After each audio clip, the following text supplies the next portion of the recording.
Assalamualaikum warahmatullahi wabarakatuh. Sahabat yang dirahmati oleh Allah, pemuda bernama Uwais Al-Qarni. Ia tinggal di negeri Yaman. Uwais adalah seorang yang terkenal fakir. Hidupnya sangat miskin. Uwais Al-Qarni adalah seorang anak yatim. Bapaknya sudah lama meninggal dunia. Ia hidup bersama ibunya yang telah tua lagi lumpuh. Bahkan mata ibunya telah buta. Kecuali ibunya, Uwais tidak lagi mempunyai sanak famili sama sekali. Bagaimanakah kisahnya? Tonton dan simak hanya di channel Relaxing Kolbu. Di Yaman, tinggallah seorang pemuda bernama Uwais Al-Qarni yang berpenyakit sopak. Walaupun cacat, ia adalah pemuda yang solih dan sangat berbakti kepada ibunya. Ibunya adalah seorang wanita tua yang lumpuh. Uwais senantiasa merawat dan memenuhi semua permintaan ibunya. Hanya satu permintaan yang sulit ia kabulkan. Dikala ibunya berkata, "Anakku, mungkin ibu tak lama lagi akan bersama dengan kamu. Ikhtiarkan agar ibu dapat mengerjakan haji," pinta ibunya. Uwais termenung. Perjalanan ke Mekah sangatlah jauh melewati padang pasir tandus yang panas. Sedangkan dikala itu, orang-orang biasanya menggunakan unta dan membawa banyak perbekalan. Namun Uwais sangat miskin dan tak memiliki kendaraan. Uwais terus berpikir mencari jalan keluar. Kemudian dibelilah seekor anak lembu.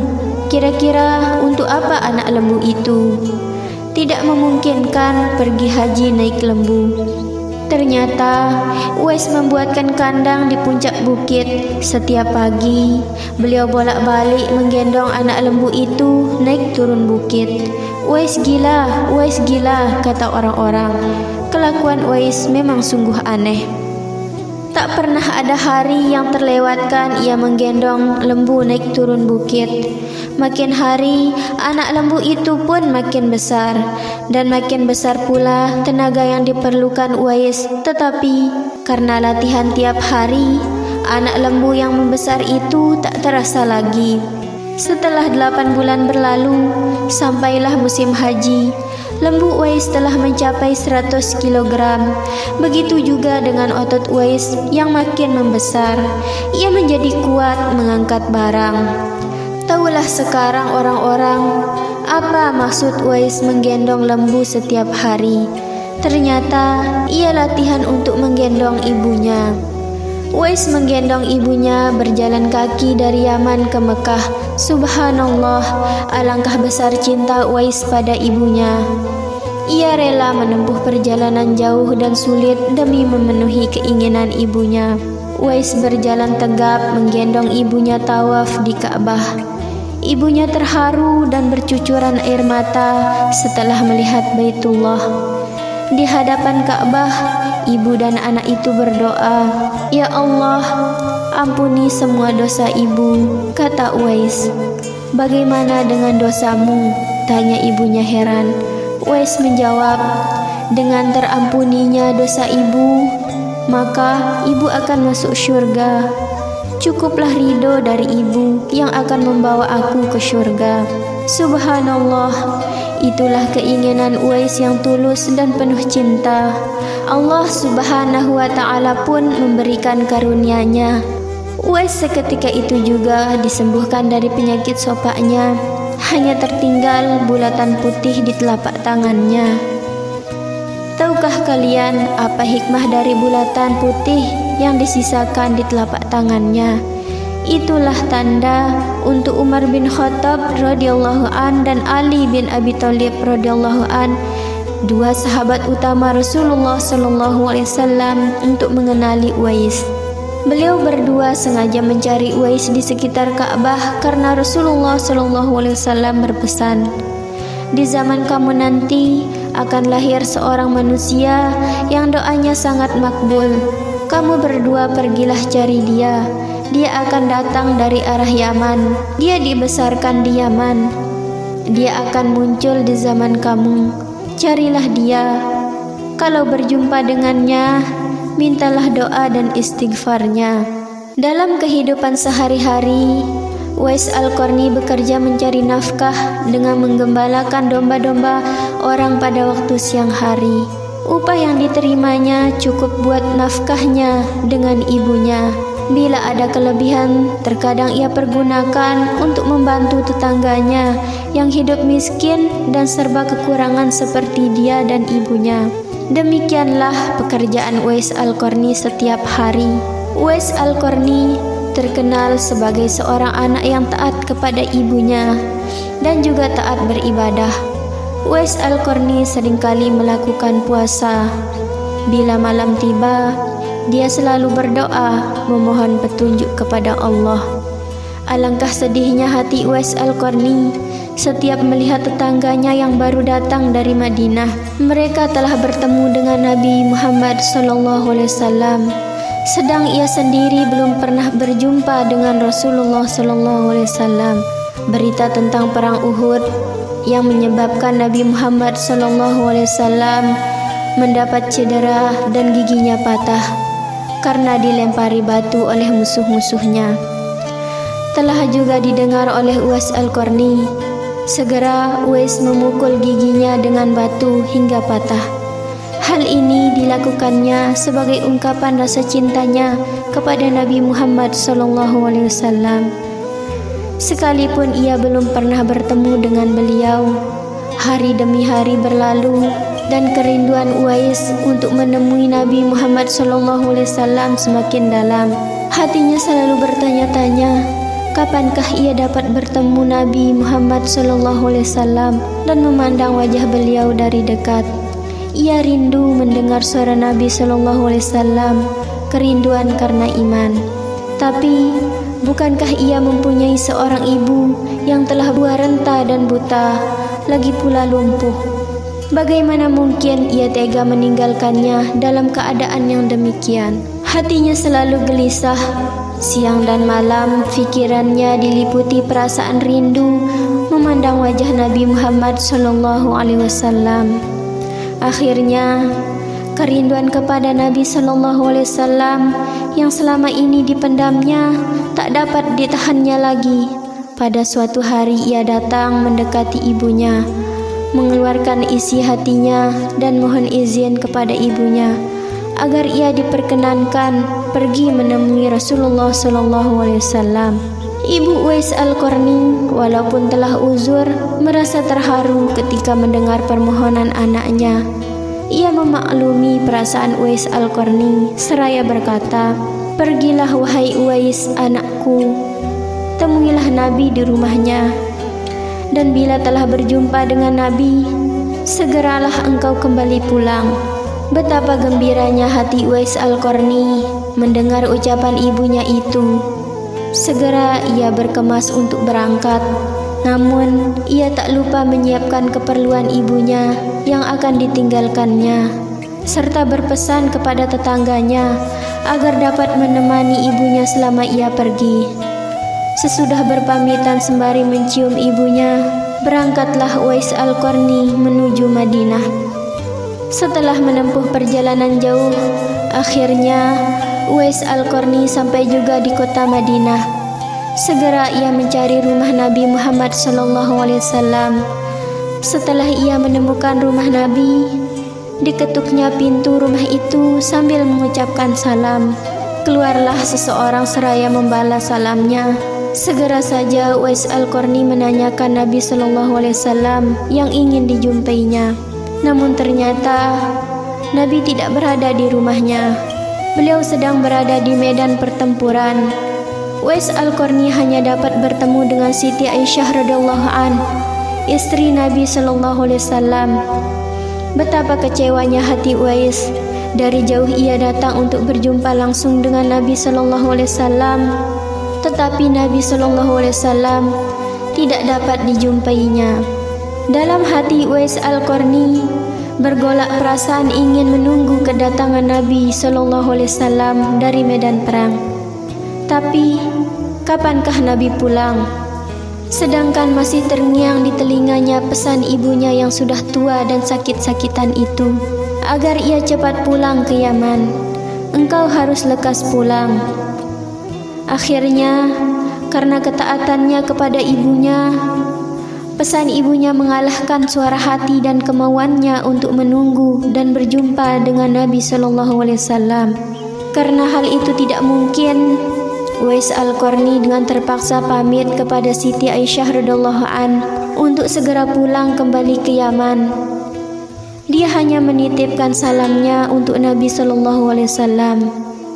Setelah itu, Uwais Al-Qarni pun segera berangkat mengayunkan langkahnya dengan perasaan amat haru. Peperangan telah usai dan Nabi SAW pun pulang menuju Madinah. Sesampainya di rumah, Nabi SAW menanyakan kepada Siti Aisyah radhiyallahu an tentang orang yang mencarinya. Nabi mengatakan bahwa Uwais Al-Qarni anak yang taat kepada ibunya. Ia adalah penghuni langit.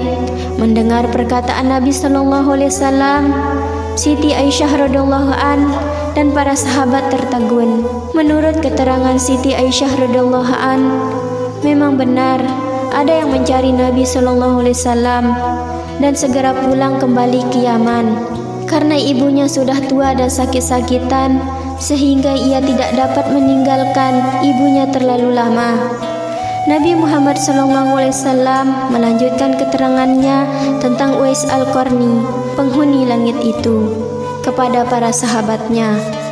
Kalau kalian ingin berjumpa dengan dia, perhatikanlah ia mempunyai tanda putih di telapak tangannya.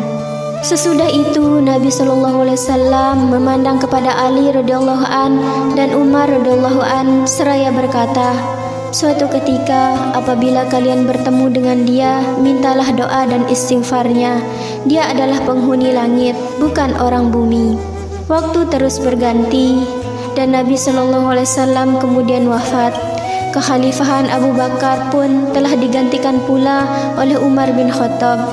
Suatu ketika Khalifah Umar teringat akan sabda Nabi SAW tentang Uwais Al-Qarni, penghuni langit. Beliau segera mengingatkan kembali sabda Nabi SAW itu kepada sahabat Ali bin Abi Thalib radhiyallahu an. Sejak saat itu, setiap ada kafilah yang datang dari Yaman, Khalifah Umar radhiyallahu an dan Ali radhiyallahu an selalu menanyakan tentang Uwais Al-Qarni, si fakir yang tak punya apa-apa itu, yang kerjanya hanya menggembalakan domba dan unta setiap hari. Mengapa Khalifah Umar radhiyallahu an dan sahabat Nabi Ali radhiyallahu an selalu menanyakan dia? Rombongan kafilah dari Yaman menuju Syam silih berganti membawa barang dagangan mereka. Suatu ketika Uwais Al-Qarni turut bersama mereka. Rombongan kafilah itu pun tiba di kota Madinah. Melihat ada rombongan kafilah yang baru datang dari Yaman, segera Khalifah Umar dan Ali radhiyallahu an mendatangi mereka dan menanyakan apakah Uwais Al-Qarni turut bersama mereka. Rombongan kafilah itu mengatakan bahwa Uwais Al-Qarni ada bersama mereka. Dia sedang menjaga unta-unta mereka di perbatasan kota. Mendengar jawaban itu, Khalifah Umar radhiyallahu an dan Ali radhiyallahu an segera pergi menjumpai Uwais Al-Qarni. Sesampainya di kemah tempat Uwais berada, Khalifah Umar radhiyallahu an dan Ali radhiyallahu an memberi salam. Tapi rupanya Uwais sedang sholat. Setelah mengakhiri sholatnya dengan salam, Uwais menjawab salam Khalifah Umar radhiyallahu an dan Ali radhiyallahu an sambil mendekati kedua sahabat Nabi SAW ini dan mengeluarkan tangannya untuk bersalaman. Sewaktu berjabatan, Khalifah Umar radhiyallahu an dengan segera membalikkan tangan Uwais untuk membuktikan kebenaran tanda putih yang berada di telapak tangan Uwais. Seperti yang pernah dikatakan oleh Nabi SAW, memang benar, tampaklah tanda putih di telapak tangan Uwais Al-Qarni. Wajah Uwais Al-Qarni tampak bercahaya. Benarlah seperti sabda Nabi SAW bahwa dia itu adalah penghuni langit. Khalifah Umar radhiyallahu an dan Ali radhiyallahu an menanyakan namanya dan dijawab Abdullah. Mendengar jawaban Uwais, mereka tertawa dan mengatakan, "Kami juga Abdullah, yakni hamba Allah. Tapi siapakah namamu yang sebenarnya?" Uwais kemudian berkata, "Nama saya Uwais Al-Qarni."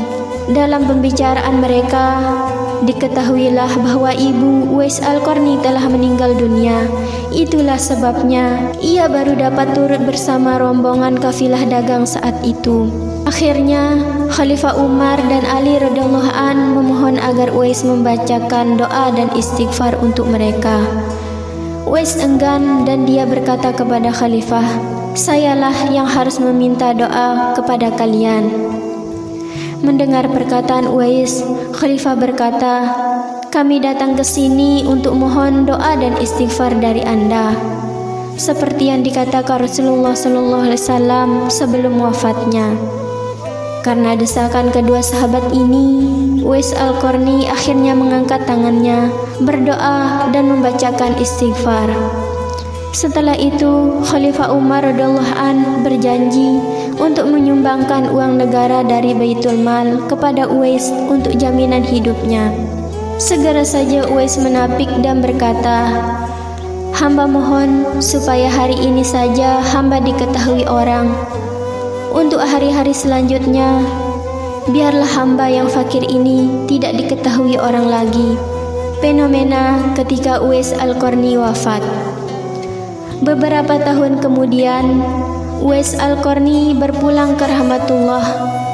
Anehnya, pada saat dia akan dimandikan, tiba-tiba sudah banyak orang yang berebutan untuk memandikannya. Dan ketika dibawa ke tempat pembaringan untuk dikafani, di sana pula sudah ada orang-orang yang menunggu untuk mengkafaninya. Demikian pula ketika orang-orang pergi hendak menggali kuburnya. Di sana ternyata sudah ada orang-orang yang menggali kuburnya hingga selesai. Ketika usungan dibawa menuju ke perkuburan, luar biasa banyaknya orang yang berebutan untuk mengusungnya. Meninggalnya Uwais Al-Qarni telah menggemparkan masyarakat kota Yaman. Banyak terjadi hal-hal yang amat mengherankan. Sedemikian banyaknya orang-orang yang tak dikenal berdatangan untuk mengurus jenazah dan pemakamannya. Padahal Uwais Al-Qarni adalah seorang fakir yang tidak dihiraukan orang. Sejak dimandikan sampai ketika jenazahnya hendak diturunkan ke dalam kubur, di situ selalu ada orang-orang yang telah siap melaksanakannya terlebih dahulu. Penduduk kota Yaman tercengang. Mereka saling bertanya-tanya, "Siapakah sebenarnya engkau, wahai Uwais Al-Qarni? Bukankah Uwais yang kita kenal hanyalah seorang fakir yang tak memiliki apa-apa, yang kerjanya sehari-hari hanyalah sebagai penggembala domba dan unta? Tapi ketika wafatmu, engkau menggemparkan penduduk Yaman dengan hadirnya manusia-manusia asing yang tidak pernah kami kenal. Mereka datang dalam jumlah sedemikian banyaknya. Agaknya mereka adalah para malaikat yang diturunkan ke bumi hanya untuk mengurus jenazah dan pemakamanmu." Berita meninggalnya Uwais Al-Qarni dan keanehan-keanehan yang terjadi ketika wafatnya telah tersebar kemana-mana. Baru saat itulah penduduk Yaman mengetahuinya siapa sebenarnya Uwais Al-Qarni. Selama ini tidak ada orang yang mengetahui siapa sebenarnya Uwais Al-Qarni. Disebabkan permintaan Uwais Al-Qarni sendiri kepada Khalifah Umar radhiyallahu an dan Ali radhiyallahu an agar merahasiakan tentang dia. Barulah di hari wafatnya mereka mendengar sebagaimana yang telah disabdakan oleh Nabi SAW bahwa Uwais Al-Qarni adalah penghuni langit. Wallahu a'lam bishawab. Assalamualaikum warahmatullahi wabarakatuh.